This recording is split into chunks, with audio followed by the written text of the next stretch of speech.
Hello guys, and welcome back to day 11.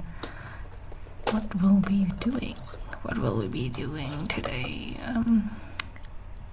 Let's see. DIY Christmas tree decorations. Well, I sure had high expectations myself, so yeah, I mean, these are not the most amazing Christmassy decorations. Originally, what I had in mind was, I remember as a child, my mom, got these,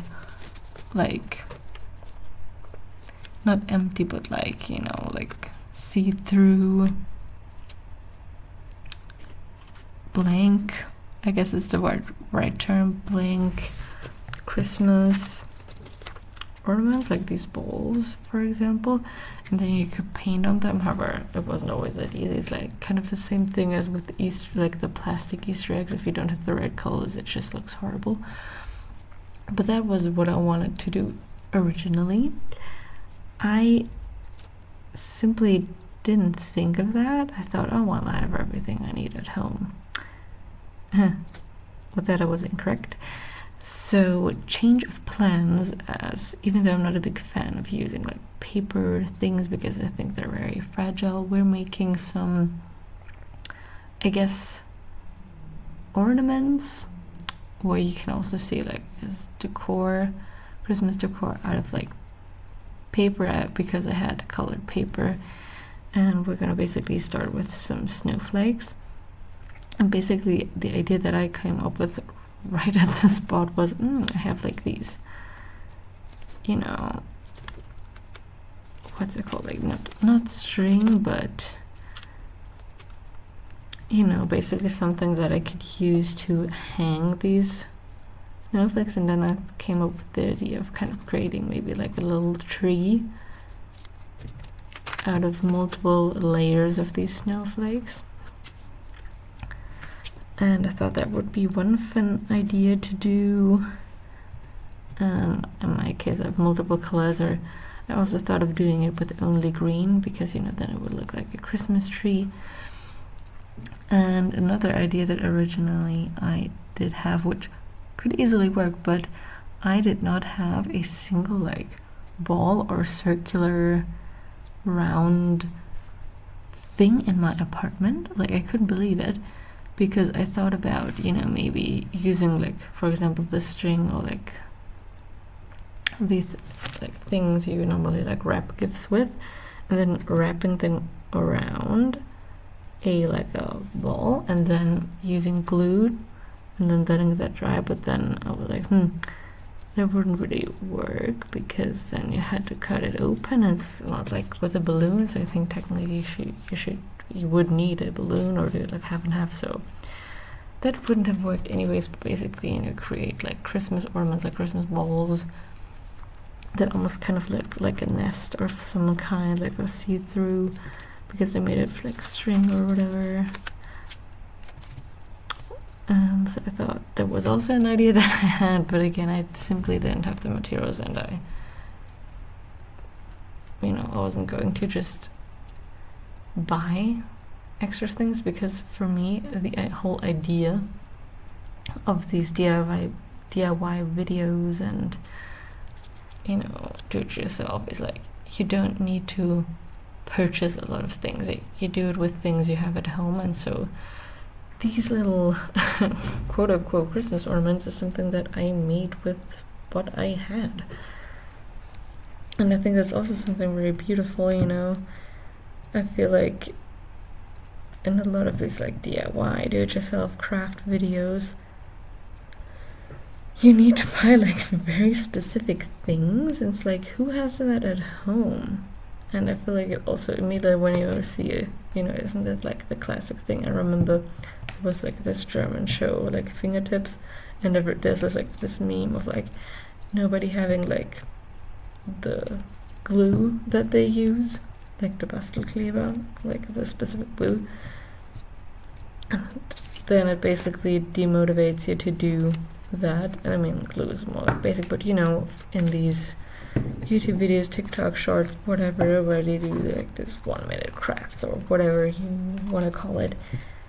Like there's so many specific things sometimes that you need. I'm like, where do you even get that? And then you buy it or want to buy it, and then you see the price and you're like, considering it's supposed to be a DIY, like with the things that you purchase, like with that money, you might as well get like cheap Christmas ornaments off of Amazon or like a basic like store for so much cheaper.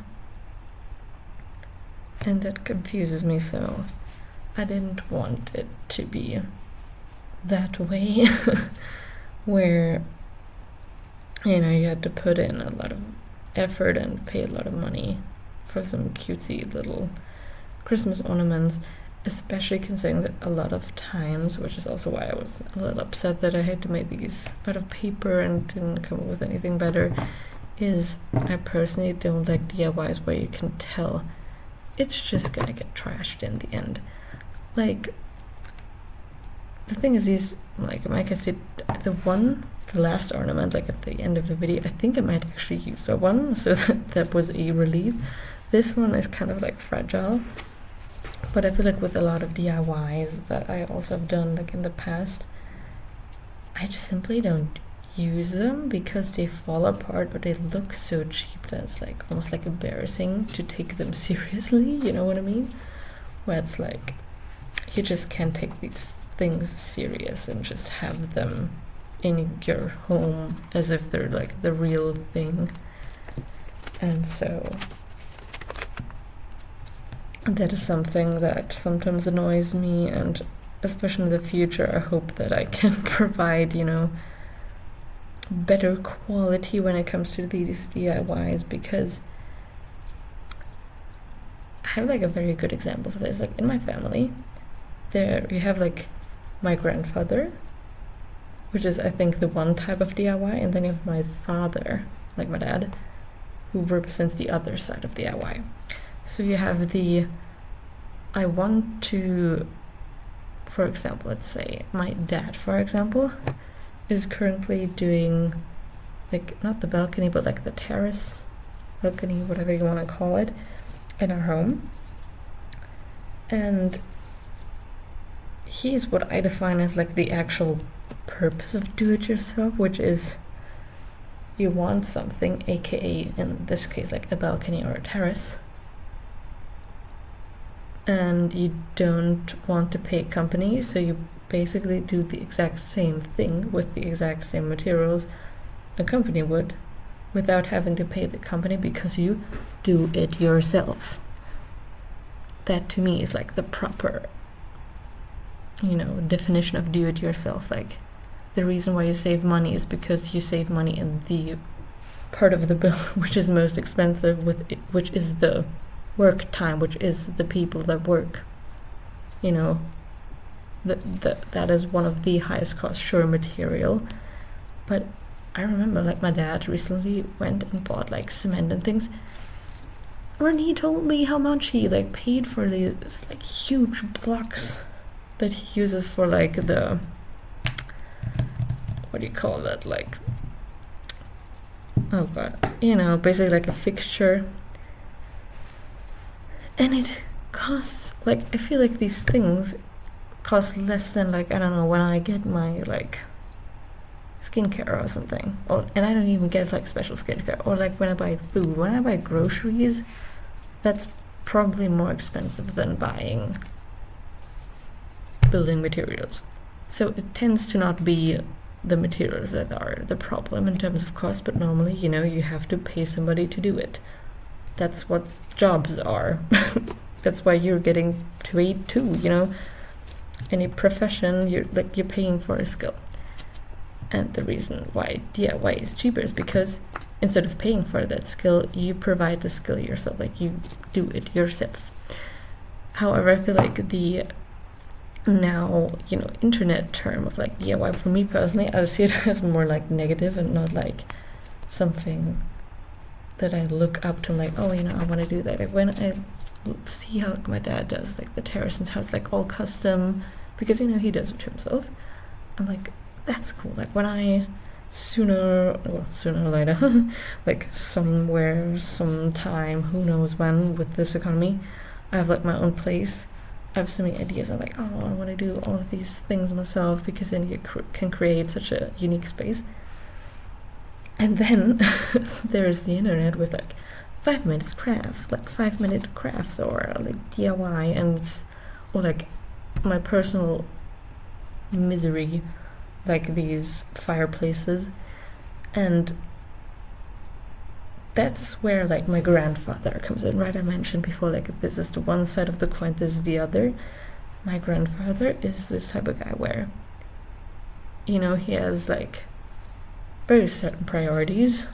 For example, he loves his car or whatever, but when it comes to repairing things and stuff like that, he doesn't do it properly, but it's always like, oh, you know, trying to find the cheapest ways. It's more about looks than the actual function. And I think that's what a lot of DIY goes for. Like, it looks pretty, but the thing is, I can tell you from experience, where I like my grandfather and also my mother a little bit were huge fans of foil. You know, like the wrapping foil, you wrap all of like everything, you know, like for example, in his case, I think it was like a shelf of some kind. And we literally told him, like, keep it black. Like, no need to put like white foil on top of it. Like, it looks fine as is. Or also like, not like tapestry, but like basically, you know, every single room in this apartment of his has a different color. And then I was like, oh, you know, like stick on whatever, and it's like, it looks like a painting. But the thing is, when you actually walk into this apartment, there's a difference between what it looks like from afar, let alone from like a camera with lighting, and from afar, like that is a huge difference than actually living in it and being there. Like, you can see like the bubbles forming, like, or like the bubbles from like underneath like these foils and wraps or whatever. And it's just like, for example, from afar, that one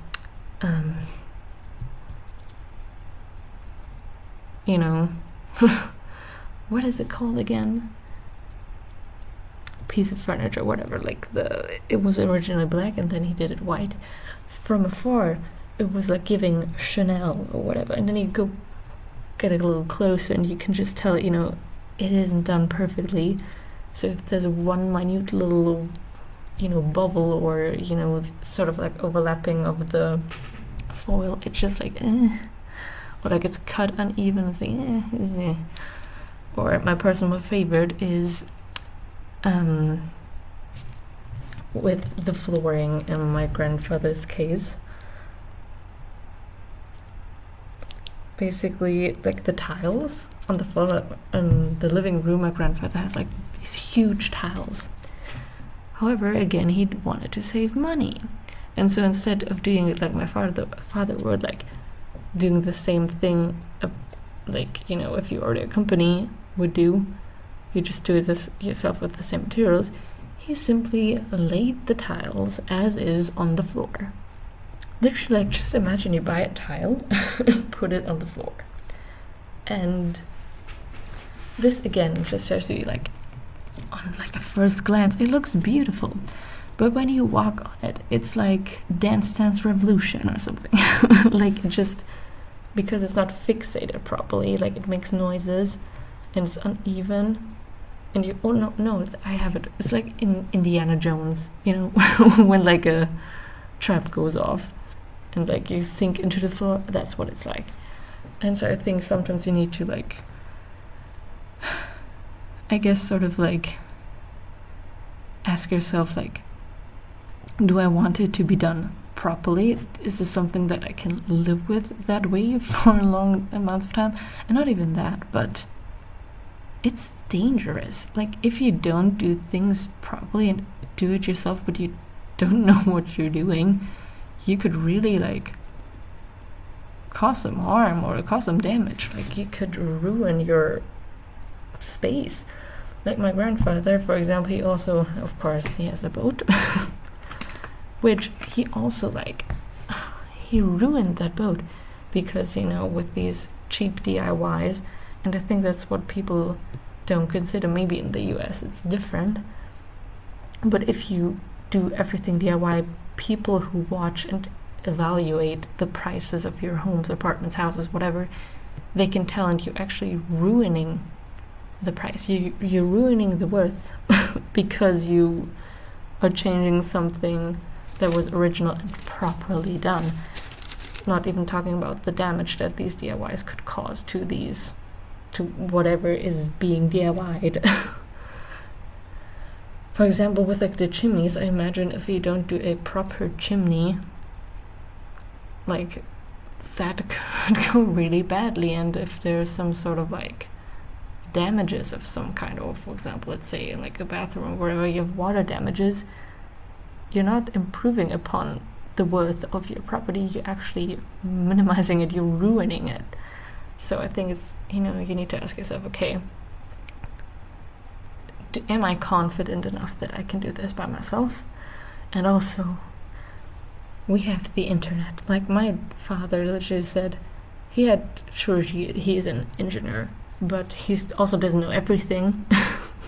But he did everything at our house to save money, and he did everything properly. And you know why? Because he watched tutorials. Or back before there was no internet, he literally just bought books, you know, where it explains how do you lay like an electric cable or who knows what, like, which is even more complicated and dangerous than just, I don't know, like DIY furniture, or I don't know, you know. So I think that is something one definitely needs to consider. I'm kind of like, yeah, not so happy with the current climate of the term DIY. So maybe in the future I can change that and we can have like proper DIY videos. And here you have the final product. I hope you like it. I really like this one, and I think I might actually use it. So see you tomorrow. Goodbye.